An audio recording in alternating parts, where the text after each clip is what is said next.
이제껏 사도 바울은 성도의 부르심에 합당한 삶을 살 것을 반복해서 가르쳤고, 특별히 죽게 하듯이라고 하는 사회적인 그런 위치나 신분과 상관없이 각자가 죽게 하듯이 하나님을 기쁘시게 하며 열심히 성실하게 살아갈 것을 강조했습니다. 그리고 6장 10절부터 마지막 20절까지는 영적 전투를 해야 될 것을 지금 권면하고 있는데, 특별히 처음으로 주 안에서 그의 힘의 능력으로 강해져야 한다라는 것을 강조합니다. 먼저 바울이 여기서 강조하는 주 안에서라고 할 때의 주는 앞에서 언급하고 있는 주인을 또는 상전을 의미하지 않습니다. 그것이 아니라 여기서 주는 온 우주의 주권자이신 하나님이시며 인간을 구원하기 위해 인자로 오시고 십자가에 달려 대속하신 분, 그리고 마지막 심판과 구원의 메시아로 다시 오실 분을 의미합니다. 이것은 사도 바울이 처음부터 강조한 내용이기도 하고, 자칫 다른 곳에서의 능력이 아니라 주 안에서 허락하시는 능력이 있어야 영적 전투가 가능함을 우리에게 가르쳐주고 있습니다. 화요일날 허영식 성도님이 입원하고 있는 부천 성모병원에 다녀왔습니다. 이야기를 하면서 예수님에 대해서 한 번 더 정리를 해주겠다라고 하며 설명을 했습니다. 어릴 적부터 교회를 다녔다고 하고, 또 이런 제가 전하는 이야기들을 안 들어본 건 아니에요. 귀동냥으로 언뜻 들어봤어요. 근데 정리가 안 되는 거죠. 그때마다 필요한 내용들을 듣긴 하지만 전체적인 내용에서 정리가 되지 않았을 것이다. 이것만 대놓고 목사님들이 설교하는 경우는 거의 드물다. 특별히 주일날만 예배에 참석을 하게 되면 기초라고 할 수 있는, 신앙의 기본 기초라고 할 수 있는 이 내용만을 가지고 설교를 하거나 설교를 듣기는 어려울 것이다 라고 하면서 설명을 드렸는데, 바람은 이렇게 예수 그리스도를 믿음으로 내가 예수님을 만났고 믿고 또 예수님의 자녀가 되었음을 상징하는 세례를 받았으면 좋겠다라고 했더니 세례를 몇 번 받았대요. 세례를 몇 번 받았대요. 뭐 특별한 일은 아닙니다만, 그래서 제가 설명을 했어요. 세례라고 하는 것은 그냥 단순히 물로 몇 번 머리에다가 이렇게 3번 성부와 성자와 성령의 이름으로 그렇게 해서 세례를 받았다고 해서 구원을 받는 건 아닙니다. 정말 예수 그리스도를 믿어야 그 세례가 의미가 있고, 또 세례를 받지 못한다 할지라도 그가 예수 그리스도를 믿으면 구원을 받는다라고 하는 내용을 한 번 더 강조를 했어요. 사도 바울이 지금 에베소서를 시작하면서 처음부터 끝까지 주 안에서 죽게 하듯이라고 언급하는 주라고 하는 것은 우리의 단순한 주인이 아니라 그분이 하나님이시고 그분이 예수님이시고 그분이 십자가에 달려 죽으시고 부활하신 복음이라고 하는 사실을 한 번도 놓치지 않습니다. 어쩌면 사도 바울이 전하는 복음의 핵심은 예수 그리스도입니다. 그 예수 그리스도를 위해, 그리고 예수 그리스도께서 원하시는, 그리고 예수 그리스도께서 우리와 함께 하신다라는 것이 이 에베소서를 통해서 교회를 세워가야 하는, 가정을 세워가야 하는 가장 중요한 키워드가 바로 예수 그리스도라고 하는 사실이에요. 하나님께서 예수 그리스도를 통해서 우리에게 사랑을 보여주시고 우리에게 영원한 생명을 허락하신 것처럼 우리에게 필요한 영적 전투라고 하는 사탄과의 싸움에서 가장 필요한 것이 바로 능력인데, 이 능력이 주 안에서 우리에게 허락하신다는 것이고, 또 그것이 우리에게 필요함을 아시고 구하라고, 간절하게 구하라고 우리에게 강조하고 있습니다. 주 안에서 그의 힘의 능력으로 강해져야 한다라는 것은 강해지는 데 목적이 있지 않고 강해져야 싸울 수 있다는 데 목적이 있습니다. 그래서 싸움을 앞둔 군사들에게 준비하라, 전쟁을 준비하고 싸움을 준비하라 라고 하는 말과 다르지 않습니다. 이는 곧 성도들이 사탄과의 영적 전투를 준비하고 싸워서 이겨야 할 것을 마지막 권면으로 하고 있는 겁니다. 이어지는 말씀에서 11절부터 18절에 계속해서 이 명령형 또는 반드시 그렇게 해야 된다라는 동사들이 나열되고 있는데 11절에 입으라, 13절에 취하라, 14절에 견고하게 서라, 18절에 깨어 있으라 라고 하는 이 동사들은 행동과 관련된 적극적이고 또 긍정적인 행동을 나타내는 동사들이에요. 반드시 이렇게 해야 되는데 이렇게 하려면 주님이 주시는 능력이 있어야 된다는 거예요. 우리의 힘으로는 이것을 감당할 수 없다는 겁니다. 예수님께서 제자들에게 그 형편없고 기도하라 하면 기도하지 않고 졸고 있는, 그리고 말씀을 전혀 깨닫지 못하고 엉뚱한 소리를 하고 있는 그 제자들을 바라보면서 예수님이 제자들을 위해 땀방울이 핏방울이 되도록 기도하셨어요. 그리고 예수님께서 제자들에게 남겨주신 말씀은 내 이름으로 기도하라는 것이었어요. 지금 당장은 예수님의 이름이 필요하지 않을 수 있어요. 그러나 이제 곧 내가 너희를 위해서 죽는 것처럼 너희들도 이 죽음과 관련된 핍박과 환난이 있게 되면 그때는 반드시 기도해야 될 것이고 반드시 능력이 필요할 것이다. 그때 주의 이름으로 라고 하는 선물을 안겨주셨습니다.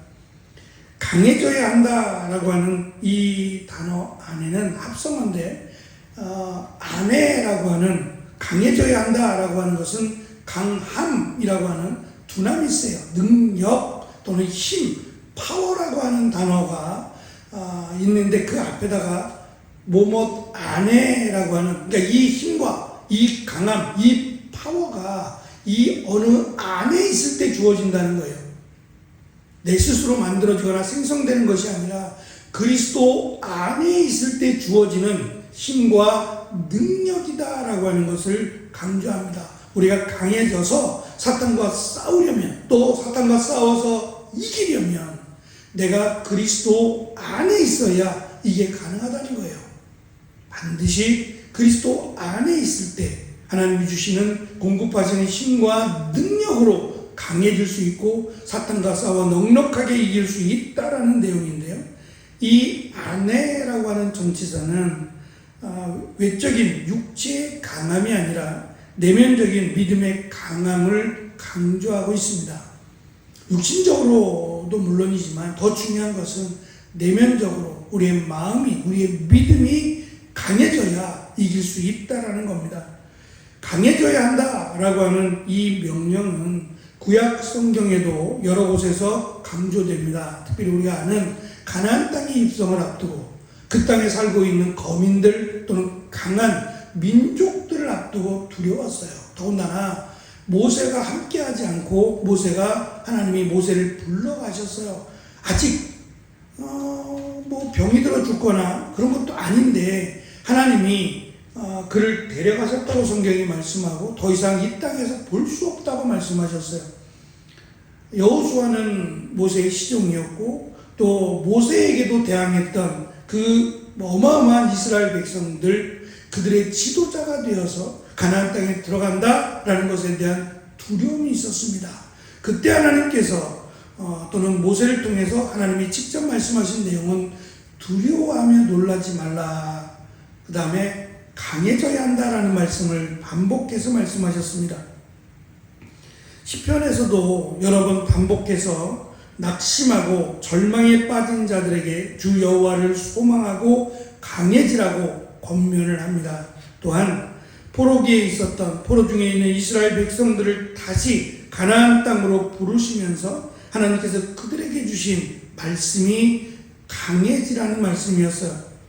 이처럼 구약 성경의 배경 속에서 강해져야 한다는 명령은 이 땅에서 하나님의 백성으로 살아가기 위해서 가장 필요한 것이 단순한 힘이 아니라 믿음의 확신 또는 내적 강건함임을 강조합니다. 에베소서에서 주 안에서라고 하는 표현은 여러 가지 중요한 의미를 갖습니다. 먼저는 성도들과 교회의 성장, 교회의 성숙이 주 안에서 있어야 된다고 강조했고, 사도 바울이 감옥에 갇힌 이유가 주 안에서라는 사실을 밝혔습니다. 또한 빛된 성도들의 새로운 정체성이 주 안에 있음을 강조했습니다. 이 모든 것이 가능하게 된 이유가 바로 예수 그리스도 때문입니다. 하나님의 구원에 포함된 모든 신령한 축복들이 바로 주 안에서 우리에게 허락되었고, 마찬가지로 이제 사탄과의 전쟁, 사탄과의 전투를 앞두고 그 힘 또는 성령께서 함께 하시니 주 안에 있을 때 가능하다는 겁니다. 비록 내가 약하고 내가 싸울 힘, 그럴 만한 아무런 능력이 없지만 주 안에 있으면 하나님이 능력을, 은혜를 허락하셔서 이길 수 있다는 거예요. 사탄이 지고 이기는 것은 우리의 어떠한 노력이나 우리의 힘이 아니라 예수 그리스도의 이름의 권세입니다. 사탄은 영적인 존재라서 우리가 감당하기에는 너무도 어렵고, 또 그 전투에서 이긴다라고 하는 보장도 할 수 없습니다. 하지만 그 강한 사탄도 예수 그리스도의 이름 앞에서는 이길 수 없습니다. 그 이름의 권세를 우리에게 허락하셨습니다. 특별히 성도들은 이 영적 전투에서 혼자 싸우는 것이 아니라 주 안에서라고 강조하는 것처럼 주 안에 거하며 주로 오는 능력으로 주님과 함께 싸운다는 사실을 기억해야 돼요. 그러니까 어찌 보면 우리의 연약함만을 바라보면 불쌍합니다. 그러나 이 연약함이 오히려 예수 그리스도 안에 있게 한다면 축복이라는 점이에요. 그래서 우리가 약할 때 주 안에서 기도하고 주 안에서 하나님의 은혜를 구할 때 그것이 강함으로 바뀐다는 사실을 성경은 강조합니다. 어저께 기독교 TV, 기독교 뉴스에서 제가 가끔 이렇게 말씀드리는 송명희 시인이요, 머리가 하얗더라고요. 이제 백발이 됐어요. 나이가 이제 60 조금 넘었는데 40년 그가 시인으로 등단한 지 40년 만에 새로운 시집을 내놨어요. 그 제목이 그 나라예요.